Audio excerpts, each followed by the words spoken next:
Good evening, friends. It's Pastor Sam. As I'm sure you're aware, it's Holy Week, and normally we would have a couple of really meaningful services on this week to celebrate what's coming up, maybe the most monumental weekend in the history of humanity. On Good Friday, we remember the Passion story. We look back and recount the story of Jesus going to the cross, that it was our sin that led him there, and the agony that he felt for taking the punishment of our sin, that he was physically destroyed, his body was broken down, he died, and somehow that pales in comparison to the agony that Jesus felt on the cross when the Father turned his face from him, when he experienced the separation that he had enjoyed since eternity past, the communion with the Father. And so we remember that sacrifice that Jesus made for us, that it was our sin that drove him to the cross, but it was his love for us that kept him there. And then, of course, we follow that up on Sunday morning by celebrating Resurrection Sunday, where though Christ was dead, the power of God worked in such a way that resurrected Jesus from the dead, and now he's alive, even now, ruling and reigning all creation. And so it is disappointing to not be able to meet with you and to have these special moments that we share as a church family revolving around Holy Week. And so I've been grieving that. I'm sure you're bummed out about that in some sense. But I wanted to offer you something. Normally on Good Friday, we would have a whole cast of readers and musicians playing, and it's, again, one of my favorite services of the year. And so this, I guess, is a placeholder until we can come back together and do this again next year. So tonight, what I'm going to do, I'm just going to read from the scriptures. And as we read, as we go through, there'll be some candles that are lit and extinguished as the night moves toward the death of Jesus. And so if you want to participate at home by lighting your own candles and extinguishing them with us, that would be one way that you could engage in this video. Otherwise, just sit back and enjoy and reflect on the scriptures as they are spoken over you. I love you guys. I can't wait to see you again in the flesh. God be with you. Oh God, will you restore us and grant us your salvation? Oh God, will you restore us and grant us your salvation?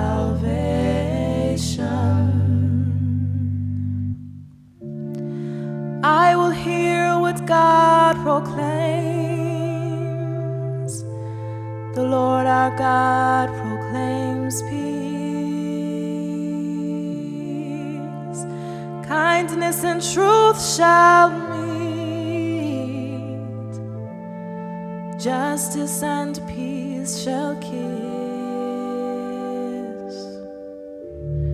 Oh God, will you restore us and grant us your salvation?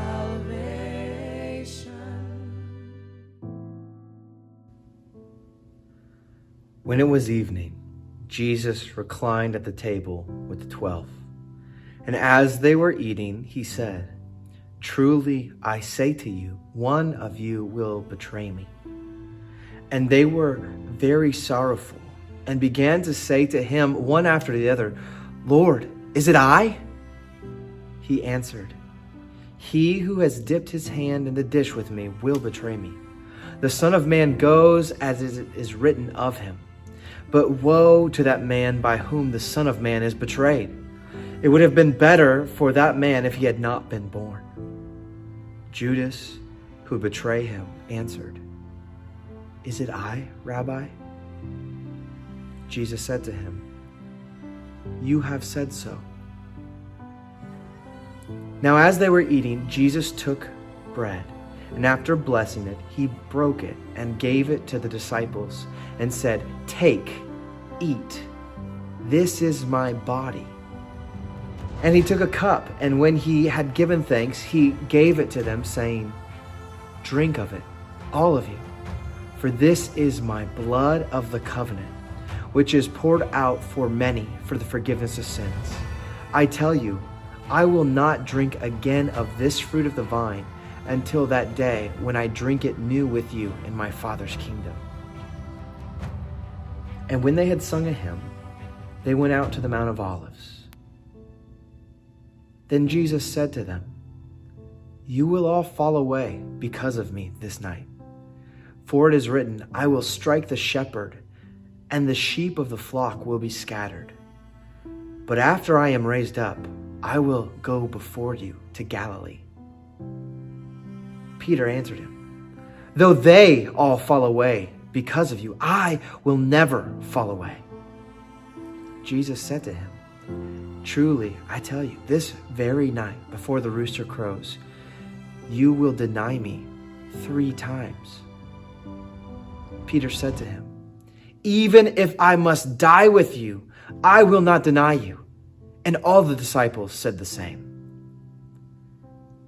Then Jesus went with them to a place called Gethsemane, and he said to his disciples, "Sit here while I go over there and pray." And taking with him Peter and the 2 sons of Zebedee, Jesus began to be sorrowful and troubled. Then he said to them, "My soul is sorrowful, even to death. Remain here and watch with me."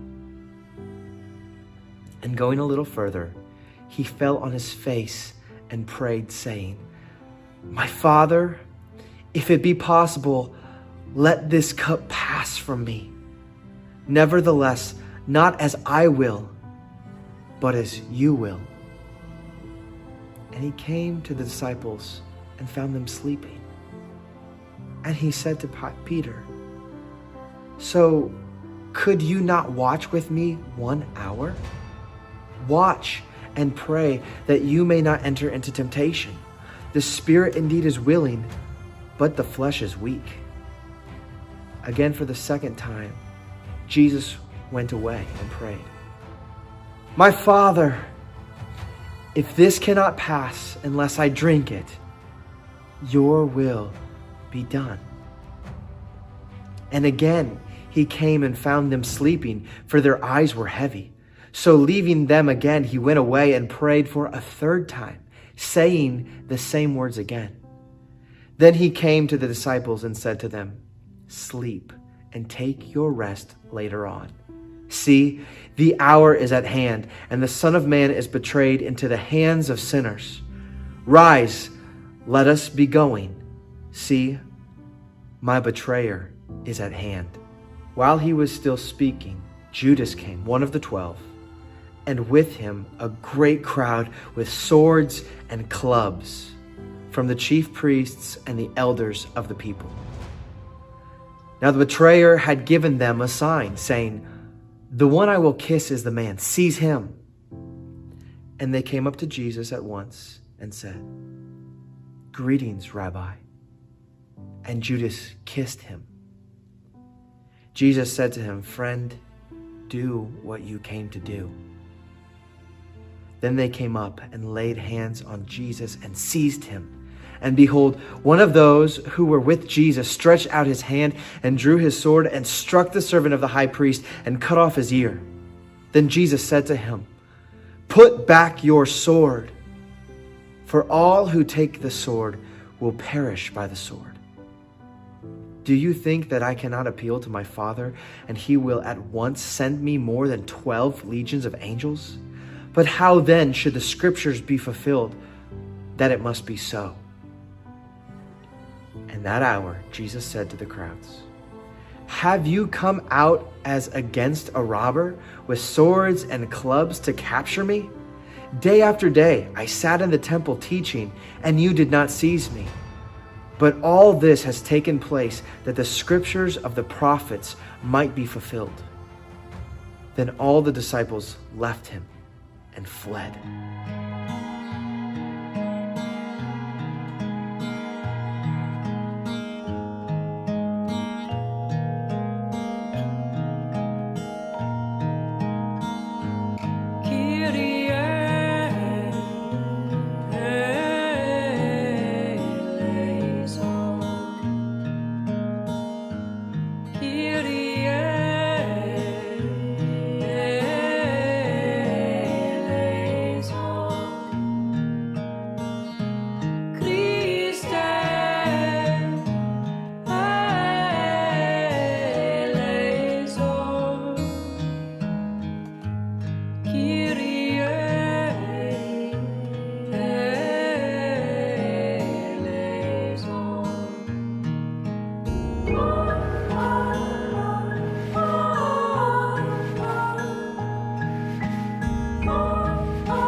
Then those who had seized Jesus led him to Caiaphas, the high priest, where the scribes and the elders had gathered. And Peter was following him at a distance, as far as the courtyard of the high priest. And going inside, he sat with the guards to see the end. Now the chief priests and the whole council were seeking false testimony against Jesus, that they might put him to death. But they found none, though many false witnesses came forward. At last 2 came forward and said, "This man said, I am able to destroy the temple of God and to rebuild it in 3 days." And the high priest stood up and said, "Have you no answer to make? What is it then these men have testified against you?" But Jesus remained silent. And the high priest said to him, "I adjure you by the living God, tell us if you are the Christ, the Son of God." Jesus said to him, "You have said so. But I tell you, from now on, you will see the Son of Man seated at the right hand of power and coming on the clouds of heaven." Then the high priest tore his robes and said, "He has uttered blasphemy. What further witnesses do we need? You have now heard his blasphemy. What is your judgment?" They answered, "He deserves death." They spit in his face and struck him. And some slapped him, saying, "Prophesy to us, you Christ. Who is it that struck you?" Now Peter was sitting outside in the courtyard, and a servant girl came up to him and said, "You also were with Jesus the Galilean." But he denied it before them all, saying, I do not know what you mean." And when he went out to the entrance, another servant girl saw him, and she said to the bystanders, "This man was with Jesus of Nazareth." And again he denied it with an oath, "I did not know the man." After a little while, the bystanders came up and said to Peter, "Certainly, you too are one of them, for your accent betrays you."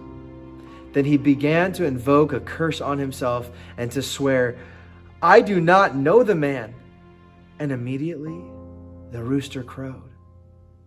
And Peter remembered the saying of Jesus, "Before the rooster crows, you will deny me 3 times," and went out and wept bitterly.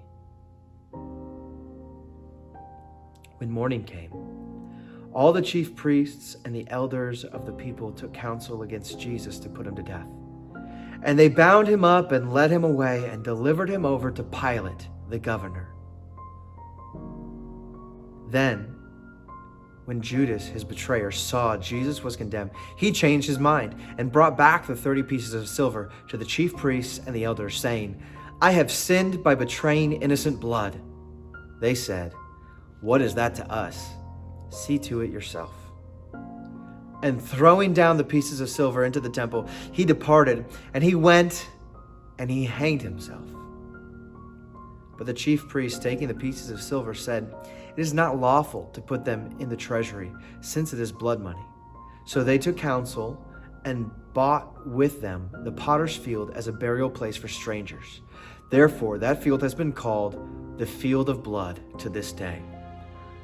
Then was fulfilled what had been spoken of by the prophet Jeremiah, saying, "And they took the 30 pieces of silver, the price of him on whom a price had been set by some of the sons of Israel, and they gave them for the potter's field, as the Lord directed me."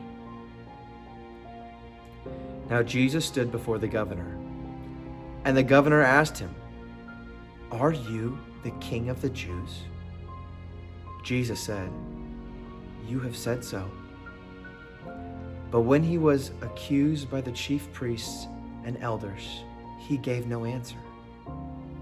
Then Pilate said to him, "Do you not hear how many things they testify against you?" But he gave him no answer, not even a single charge, so that the governor was greatly amazed. Now at the feast, the governor was accustomed to release for the crowd any one prisoner whom they wanted. And they had then a notorious prisoner called Barabbas. So when they had gathered, Pilate said to them, "Whom do you want me to release for you, Barabbas or Jesus, who is called Christ?" For he knew that it was out of envy that they had delivered him up. Besides, while he was sitting on the judgment seat, his wife sent word to him, "Have nothing to do with that righteous man, for I have suffered much because of him today in a dream." Now the chief priests and the elders persuaded the crowd to ask for Barabbas and destroy Jesus. The governor asked again, "Which of the two do you want me to release for you?" And they said, "Barabbas." Pilate said to them, "Then what shall I do with Jesus, who is called Christ?" They all said, "Let him be crucified." And he said, "Why? What evil has he done?" But they shouted all the more, "Let him be crucified."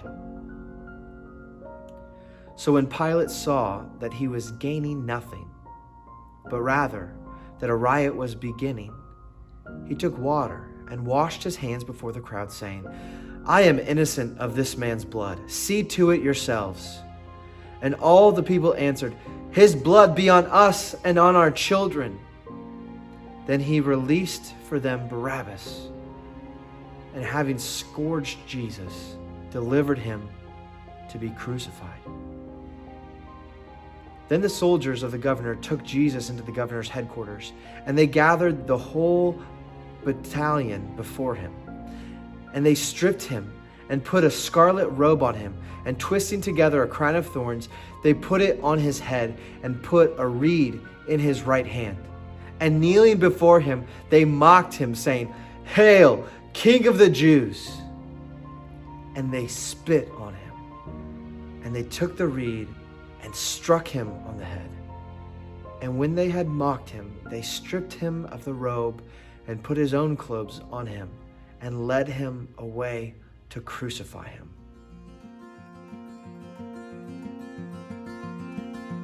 By his wounds will we be healed, and for our transgressions his passion has made us well. Let us come again and feed on him, our Lord Emmanuel.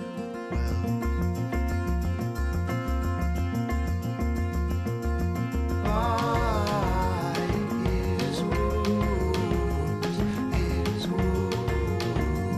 will we be healed, and for our transgressions his passion has made us well.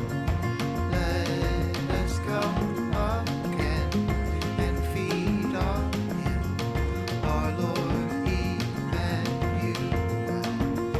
By his wounds will we be healed, and for our transgressions his passion has made us well. Let us come again and feed on.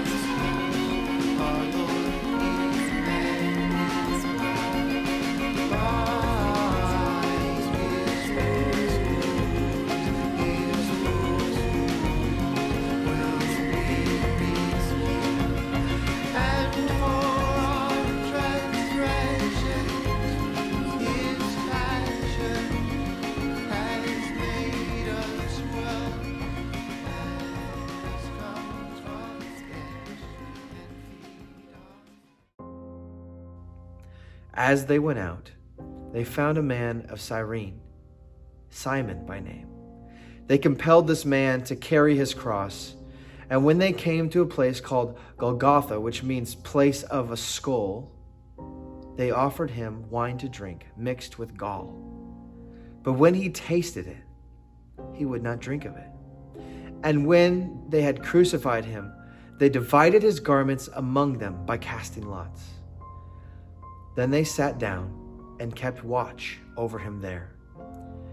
And over his head they put a charge against him which read, "This is Jesus, the King of the Jews." Then 2 robbers were crucified with him, one on the right and one on the left. And those who passed by derided him, wagging their heads and saying, "You who would destroy the temple and rebuild it in 3 days, save yourself. If you are the Son of God, come down from the cross." So also the chief priests with the scribes and the elders mocked him, saying, "He saved others. He cannot save himself. He is the King of Israel. Let him come down now from the cross, and we will believe him. He trusts in God. Let God deliver him now, if he desires him. For he said, 'I am the Son of God.'" And the robbers who were crucified with him also reviled him in the same way. Now from the 6th hour there was darkness over all the land until the 9th hour.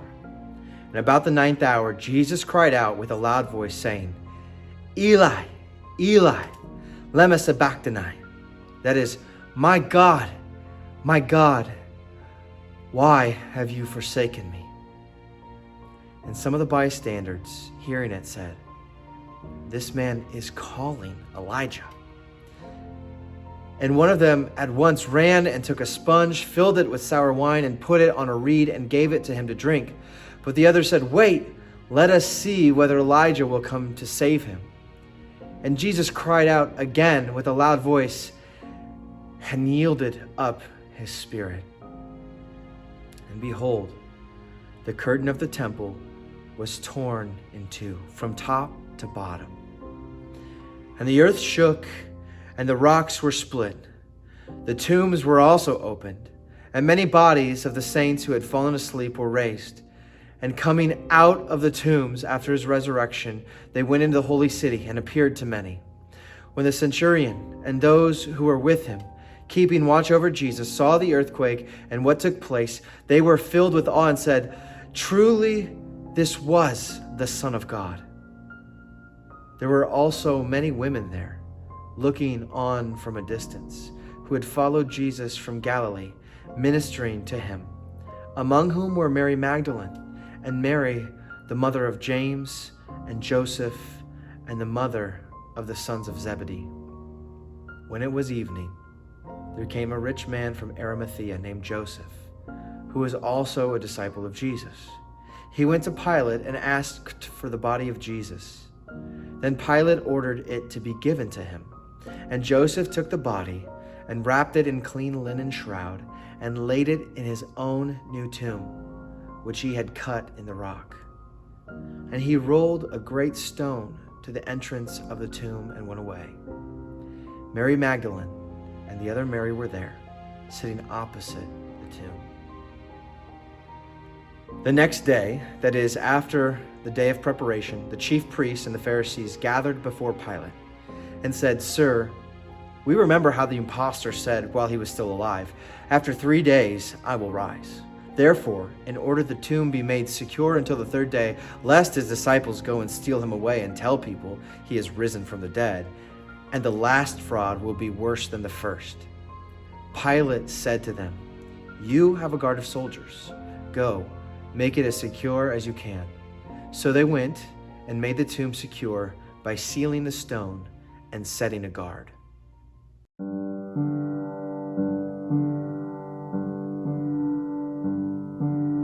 Here is the fire and the wood, but where is the sacrifice?